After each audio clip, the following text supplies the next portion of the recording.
Hello, everybody, and welcome to another episode of Sour and SaaS. I am very excited to be joined today by the CMO of Litmus, Melissa Sargeant. Welcome to the show, Melissa. Thank you very much. Very excited to be here. Thank you for inviting me. Of course. Now, how did I do on the last name? Did I do good? You did great. Okay, because I was going to go French and call you Sargeant, but I decided like that was all. I decided I was going to go the more direct route. Oh my gosh! Well, thank you so much for being here. I think one of the first things I want to start with that we were talking about a little bit offline was how marketing's changed and how digital's been the driver of that change. Now, when you look back and you think about it changing, you say digital, but what part of digital changed marketing in your mind? Like, why did digital change it? Because it's theoretically, it's just another medium, right? Like before that, we had trade shows, we had field marketing, right? We had press releases, we had TV, radio, paper. What did digital do that none of those did that changed the dynamic in your mind?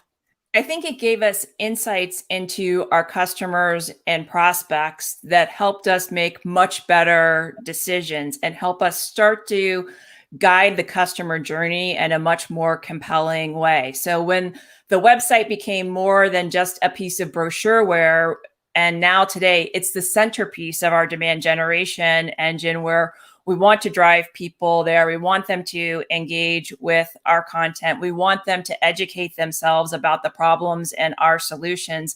And now that we have the insights to understand that and be able to help guide that journey, help decide what parts of our marketing mix are performing well and what are underperforming so that we can start to invest more and solve other problems and really help to do this in a much more scientific-led way versus, I think trade shows are working for us. Let's do 5 of those this year. We're able to really forecast. And, I talk to my team about we always have to have our hands on the wheels. We're kind of always messing with these dials and the cockpit, and that digital gives us that ability to be in complete control. I love that. Now, maybe I'm nostalgic and we look back. Before there was websites, before there was digital, we'd run a campaign, right? And then we would look at revenue, see if it went up or down, and then we'd stop, start, spend more, spend less. Is that fair to a certain extent? Yes. Okay. But we also, because we didn't have so much analytics, we had to actually talk to our customers. So we would do user groups, right? There's focus groups, there's user groups, there's lots of user testing. The ad was less about the distribution and more about the creative. Yes. Have we lost our soul a little bit? Like, I know we have all this analytics. I know we have all this data, but it feels sometimes like we're dumber. Like, do you know what I'm saying? Like, yes. Because we turn our campaigns on and off like it's a faucet, regardless of our sales cycle, right? Like, a campaign doesn't work in 1 quarter, yet our sales cycle's 3 quarters, and we throw it away, right? Like, and we assume we know all these things about our audience because we can look at a LinkedIn pixel, yet we don't decide to do customer interviews. And like, what are the things we need to bring back in your mind? Because I'm at this point, right, where I'm running this digital agency. I'm working with all these publicly traded, amazing CMOs, great talent. And it's almost like we got worse at making people want us. Like, why does someone choose us? Like, I feel like we lost our soul. How do we get that back? We definitely have to we can't lose all of that creativity that brought us to the world of digital. And I think we talk about modern marketers now, it's not right brain or left brain, it's full brain. And being able to bring in those tried and true methods that worked for many, many years. So focus groups, but we can do them more efficiently now than we did before with online capabilities. We can distill that data more quickly. We still have to bring all of those things into our marketing and leverage the ability of science and data to help us continuously improve those things together. But it's really not one or the other. It's absolutely both. Yeah, no, I love that. It's like, because for me, I see it's like there's almost like 2 parts of marketing. There's the people who do TV commercials, and then there's everyone else. Because it's like, do you know what I'm saying? Like, it's like there's only creative ideas I see, it feels like a lot of times, are on TV, except I don't know any of those people. Like all the real people doing marketing are not those people. And I'm just like in my brain, at least for my own agency and my own passion for marketing, it's like I'm trying to bring the creativity of TV commercials to the performance of Google search and landing pages and all that. So it's a very interesting little world we're living in, isn't it? Yeah, and I think sort of where those things are starting to blend a bit is now that we're seeing more video in those other channels that we're doing and leveraging videos, particularly short form content.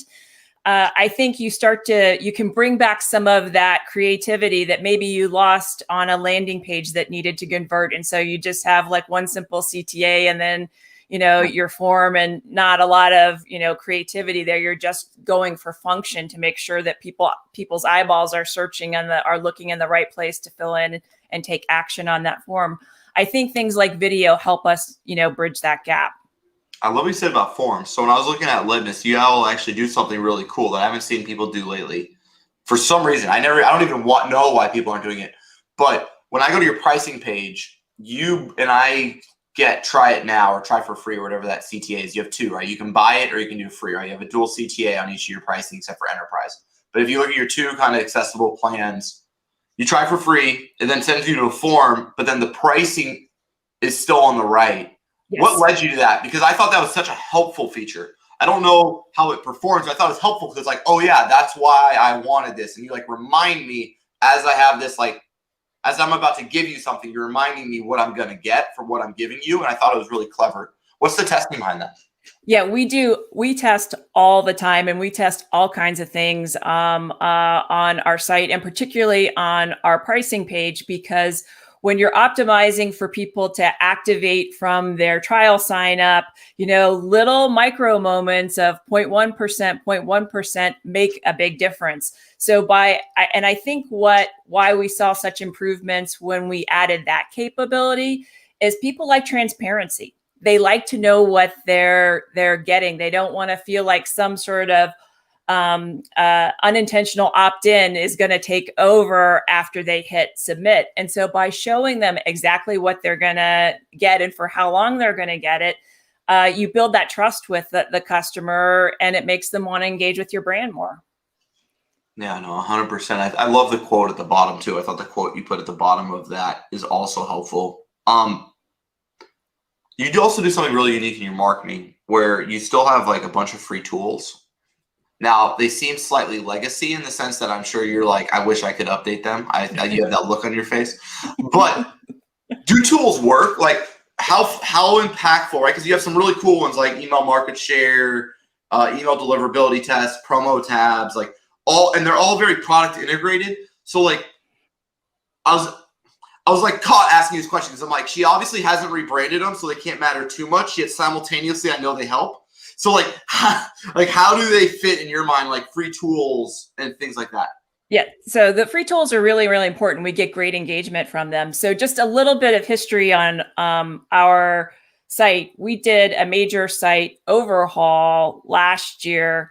And some of the things got higher priority. The tools, we actually have them on a list. We've been checking them down. Yeah, so like, list. I get it. It's no condemnation. Email market share is actually, we're doing some work on that one right now because it's so compelling for people to understand that information. But they love the free tools, and we've had them for a long time as a company. And I think that's one of the unique things about Litmus is that our passion for the email community in general and doing whatever we can to help them do their jobs more effectively has really pulled through. And you see it in areas like the free tools. You see it on the practical articles on our blog that we are very passionate about this and dedicated to helping them make their jobs even easier for them to be more effective with their email marketing programs. So yes, look for more updates to those free tools. And see, now you're helping me because I can get more time with the engineering team. I can pull this little clip out and send it over to engineering and they can up it on the priority list. No, I love it. I love it. Yeah, no, in my brain, I was like, I got all nerdy for a second. I was like, okay, I'd move it onto a subfolder. So all the links,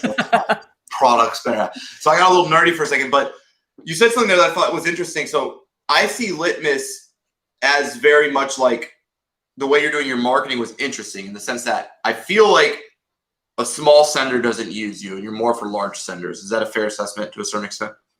Actually, we run the spectrum. So we have organizations that have, a very small email team, 1 to 2 people on the email team, to some of the largest organizations that you can think of, blue chip brands. And so really that's the great thing about Litmus, is that we can serve all of those markets, from very small businesses, traditional mid-market, all the way up to the large enterprise. And as a business, if you're a high growth business and you're scaling and your email team is growing, you can never outgrow Litmus. There's always a next step up that you can take in the platform. I love that. Now, people said they came for the sour candy, so we should probably do some sour candy. Are you ready, Melissa? I'm ready. I think I'm ready. Okay. Okay. Let's do this thing. All right. Now, which one are you doing? I'm doing the Warhead, and I'm doing Mango Melon. All right. I'm doing Toxic Waste, so we're in this together. Okay. All right. You ready? Yep. The first one's not as bad. I call it the primer. Okay. The second one, that's the main coat. Now, it's amazing that somebody made these. Even more amazing, someone bought them, right? Like, that's us. Like, now, I haven't seen a lot of people do what you're doing in software lately, and I didn't do it. I started there and moved away. What I mean by that is like practitioner-centric content. In other words, I've seen software companies, service businesses like myself, we're slowly moving away to how to do it content to why you should do it content. And it seems like you stayed on the how to do it content. And it was refreshing. It was nice. I don't have any thoughts on it. I was just curious why. Like, a lot of us are trying to go up the buying committee in our content. And it seems like you very much embrace something I believe, which is your champion is more important than your decision maker. And it looks like you went all in on marketing to your champion. What's your thought process there around kind of staying practitioner-centric and very detail-centric in your content? So you bring up a really great observation, in that we too are seeing an escalation in terms of buying committees getting larger, and also just marketing managers and marketing directors getting more involved in what's happening from an email marketing perspective. Yeah. But we can't lose what got us here. Yeah.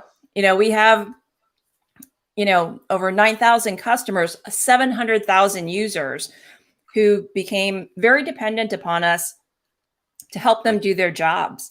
And so that practitioner content will always be a core part of what we do. Now, this year, we've launched some new series. We have something that I do called Leading Forward, where we're talking more to the leadership track, more of those value type stuff. Yeah. Where we're tackling bigger issues like personalization, the third-party cookie, what that means for the marketing organization. Right now, I'm working on some content and doing some research around the marketing organization and then the need for agility and full brain marketers and what that means for us as marketing leaders and how we structure and build our teams. So over time, we've been adding a little bit more of that decision maker type content, but still not losing what got us here and what so many organizations depend upon us to deliver for them. I like that, Melissa. It's like, this is my big thing. And right now, Directive's being so successful, and everything I'm doing is like, how do we keep our soul? Because it's so easy to see success and then crumble underneath it, because you start to focus on yourself instead of your customers. And it's really cool how you're saying customer centric and not staying Litmus centric. I know that sounds crazy, but I don't think people realize how hard it is to stay customer centric instead of Litmus centric when you get larger. It's actually insanely hard. Now, with that being said, how are you thinking about product-led growth? Because you have your tools, but I still can't get into your product. And I know it's something that you have to be juggling in your mind right now, and it's not an easy thing for especially like historical companies. It's easy if you start a SaaS company today to be like, oh yeah, we're going to have a live demo environment. It's a lot harder to convince historical companies. You have a chief revenue officer, you got a chief product officer, you got a CTO, you've got a board, you got a CEO who might not be bought in. How do you think about product-led growth, and do you think it's the future for Litmus? Yes, and we have a good heritage in that we started. So you can engage with us any way you want to. You can come and give us your credit card and start using Litmus. Or if you're a larger organization, you can go through a more traditional demo, direct sales motion. But you can go for 5 users, right? For free, theoretically. Yeah, we have a free trial, so you can come in. So our goal is to get as many people into the platform, get them using it, engaging with it, and loving it. And wherever they are, we'll meet them wherever they are. So if they need more features, more capabilities, they're a more sophisticated organization, so they need to sync with their Marketo instance or their Oracle instance, we can help them on that journey. So product-led growth has been in our DNA, I think, even before product-led growth was kind of the buzzword that it is today, and that we're very thoughtful. And that experience, once we treat them like customers long before they're customers. Yeah. And so we want to make sure that when they come into that trial, that we're walking them through that in multiple channels through the product itself. They're getting a highly relevant email nurture that's helping them engage and make sure that they get to experience all parts of the product in a really meaningful way so that they can truly understand what it can do for their company. And it's one of those things, as like you're never done with that stuff. We're constantly testing and looking at other things that we can do to optimize that. So I would say that product growth mentality has been central in our company from day one. I love that, especially with your try free. Now, I have a couple thoughts around product-led growth I'd love to get your feedback on, because I haven't seen anyone do it. I haven't been able to do it with anyone, but I want to. So I have this belief that there's a magic moment that occurs in your product and that every company could identify. So a magic moment, is my mind, is like if you go on your Mixpanel, your Heap, your Pendo, whatever you're using for product analytics, you can correlate activation like at a statistically significant level. So if you ran a regression analysis on all your free trials, you could say that if a user does X, Y, or Z, then they will be exponentially more likely to give us their credit card or something like that, right? And that's what I call the magic moment. Now, my goal is to try to figure out how to integrate that magic moment back into the front end of the marketing so that people are compelled to get to the magic moment after action. For you all, how do you all think of your magic moment? How do you try to get that from your product back into your front end website? Yeah, we definitely look at all of those kinds of metrics. So we know there's certain magic moments within their journey with Litmus. If they add a user, that's within their account during that time, we know, that's a good thing for us. If they don't add a user, that's another insight for us that we need to make sure that they understand. Look, you can have up to 3 users. You want to be able to, have everyone in your organization be able to leverage this. So we take all of those insights and we're very prescriptive. The thing about being an email company, we do a lot within the product. Yeah. But as an email company, we have to be darn good at email. And part of that is nurturing them in both channels and sort of how we, and taking those insights and figuring out, like, from a messaging and positioning perspective, is there anything that we need to take care of there or think about differently there? Our users changing over time? Are their needs changing over time that would influence our messaging and positioning? All of those little, nuggets of information are incredibly insightful and valuable across our marketing organization. Okay, so I love that. Let's expand on that. One of my ideas, I haven't been able to do it, and this is kind of what I'm curious about, is do you have data that tells you which users are like your best users? Yes. Okay. Yes. Could you theoretically hook your product analytics up to Segment, like a customer data platform, like a CDP? And then could you theoretically build lookalikes on Facebook and LinkedIn from your best users to then do that for your advertising instead of relying on like third-party targeting? We do lookalikes, and we do work in Segment as well. And we also do Facebook advertising. And so we look at it and, from a lot of different perspectives in terms of who our best customers are. If we have, when you run an online business, you're going to have some churn. People come in and out of the platform. There is episodic usage that's just inherent in that kind of business. and being able to retarget them and bring them back into the platform. We have a lot of users that, and particularly in smaller organizations, that may choose to use us episodically. They have certain peak times of year, but what we see is that they typically almost always come back. But we make sure from a marketing perspective that we're giving them a nice surround sound and lots of little nudges and reminders to come back to Litmus. I love that. Now, it is Sour and SaaS. Are you ready? Yeah, I am. We got one more. This is the one that gets us, Melissa. This is the troublemaker right here. Yeah, this is just terrifying. The first one is like, I would give like, the first one is like 25% sour. The second one's like 75 to 100. Oh my gosh. But I'll let you be the judge. You tell me if you think the second one's more sour. I have this theory I've been developing. Now. Ugh. It is, right? The second one's worse? Yeah, I just want to know what's going on with your taste buds, that you're putting yourself through this on an almost weekly basis. Like, have you lost the ability to taste things? I don't know. I don't remember the world before this, Melissa. This is all I know now. This is all you know. But I don't ever eat anything sour. I hate sour. But I do this for you guys. Your pure enjoyment. Now, we appreciate it. Thank you. Yeah, the second one is 3 times worse. Now, category creation. We talked offline. I somehow missed exactly what you were. How do you think about category creation when everybody's like, category creation? It's like, everybody's going crazy about it. I think it's a bit of a fad. Yet simultaneously, for established business like Litmus, you sit in a category that I didn't have perfect awareness of. How do you think about it? Like, you're in this weird thing where you're not an email delivery, but you're email support for delivery and like powering email. Like, how do you think about category creation? Yeah, I think as marketers, we get tied up in our magic quadrants and our Forrester waves, and we feel if we don't have one of those to shoot for, that somehow people won't know that they need us. Yeah, that's perfectly said. Yeah.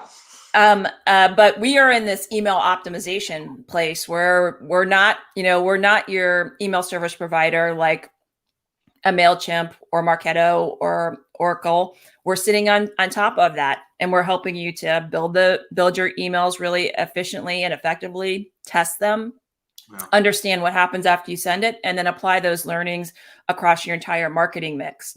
And so in terms of category creation, the fact that there isn't a Gartner Magic Quadrant for email optimization doesn't bother me too much. And I don't find that it's been particularly limiting for us in how we go to market, and that establishing, understanding customer pains and needs and being able to do a value sell with them so that they understand that they need us, other than, seeing us on a list of things that they might see in a category creation, scenario.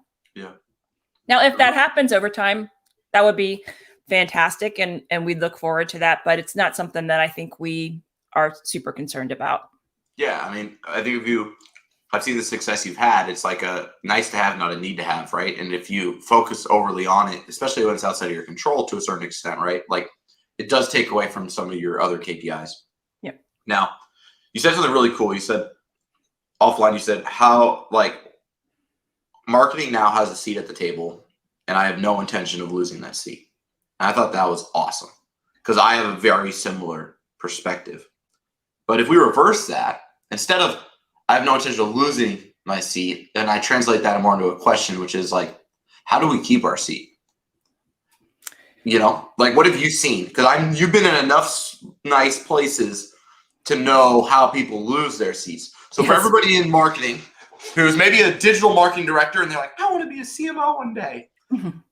What are some of the things that because you went from director of product, right, to VP to CMO, and you went from some pretty tough shops. What was your biggest shock when you went from VP to CMO? Like, what was that thing when you got a seat that you weren't prepared for that maybe anyone listening today could avoid doing and keep a seat better? I think for me, it was, I've always been very hands-on. Okay. Even when I was a VP leading a larger team. So when I became a CMO, I was getting my hands in areas that I didn't need to be doing that and, causing some friction on the team. And that really, my job was to provide feedback, coaching, eliminate any of the obstacles in their area, drive the overall framework and strategy, and trust them to do the execution to that overall framework and strategy. But it was a very unnatural act for me for 100%. Years. Like somebody's like, oh, we need a press release. I'm like, I'll draft that for you. Like, no, Melissa, you don't write the press release. Isn't it funny how we get a C in our title and we go a little we're like, what's my value anymore? It's like moment where we shed our skin and everything that we associated our values and our strengths and our skills at disappear. And we're like, wait a second, I'm gonna have to get good at something entirely different, right? Yes. Now, when you have a seat at the table, you have to be able to use your voice. In other words, you're at an executive meeting, maybe it's a quarterly offsite, and you've got product there. So you got a CPO, you got a CFO, you got a CRO, you got an EVP of sales, maybe. They don't really have a sales C level. It's weird, right? And then you have like a chief executive, chief operations. What are the things they don't want you to say in that meeting? Because I think foot in the mouth syndrome is an epidemic in marketing. We celebrate MQLs and then, there's no revenue. And right. Then like I've seen a lot of that, especially even our own team right here. It's a big consulting thing I always talk about is like, you never celebrate directive wins. You only celebrate client wins. Correct. Because the number one thing you do, and I bet it's a sure in house, right? Like you never celebrate marketing wins. You share Litmus wins, right? Like, so how do you think about that? Yeah, we have a policy, and really even it's all the way down to how our teams have their MBOs are orchestrated. Our job on this journey is pipeline and revenue. So that's how we're measured. The fact that we have to generate MQLs as part of that process, that is a tactic along that journey. So we celebrate outcomes, not tactics. And so those are the kinds of things that you don't hear us talking about much. We report out on them, but it's not the focal point. If we're generating all these MQLs and they don't turn into pipeline quickly that converts into revenue, there's nothing to celebrate there. And one of the CMOs that I worked for earlier in my career used to say, Melissa, marketing can't be green if sales is red. And that is something that sticks in my brain all of the time. We can do all of this great stuff. If it doesn't yield a business outcome that moves the needle, we're not doing our jobs effectively. It's very easily said. It's very difficultly done for you as a CMO. And I found this as an executive myself to get rid of credit culture.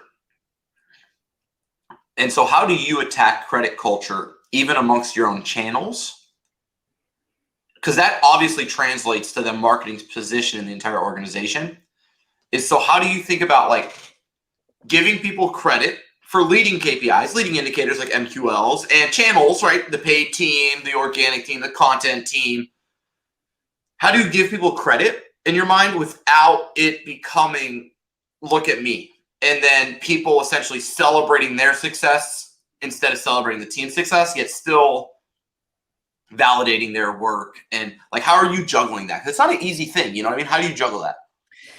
I think pointing everybody to a common goal. Okay. And so on the paid media team, their MBOs are the business MBOs. And so what's an MBO for everybody listening?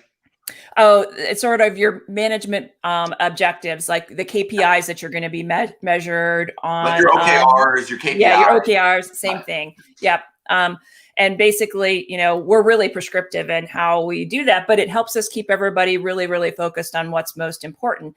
And so when they have a shared sense of the goals, there's not as much, of, paid media did its job this month, but this channel underperformed. It really changes the conversation from me to we, because we're all looking to move this number. And the same thing with our sales team, in that we have a really, tight joint interlock with them. Wow. So when we talk about these things, we're talking about them together as a whole, revenue generating organization versus a sales and marketing discussion. So I think it's really having a shared understanding of those goals and what that means. And we still give credit. We still thank people. I think you have to, it's really important for people to know that their work is, driving meaningful results. We have a lot of very detailed reporting so that we can see, from a marketing mix perspective, what's actually moving the needle. So those people on those teams, we make sure we call that stuff out, company wide and thank them and encourage them to continue to keep getting better. But it really doesn't evolve into a me discussion, in our company. No, I love that. That is amazing. Well, Melissa, this has been so fun. Thank you for being on Sour and SaaS. Thank you. How's your mouth doing right now? Are you okay? Are you? Is it like? Do you have sores? Or are you good? It's like it gets better when you first taste it. It's like, wow, that's intense. Yeah. No, 100%. Well, thank you so much, Melissa. If anyone wants to follow along with your journey, what's the best way for them to do that? LinkedIn is great, Cool. And I'm also on Twitter. Either one, I'm happy to engage. I love it. Well, thank you so much, and thank you again. Bye, Melissa. Thanks. Bye-bye.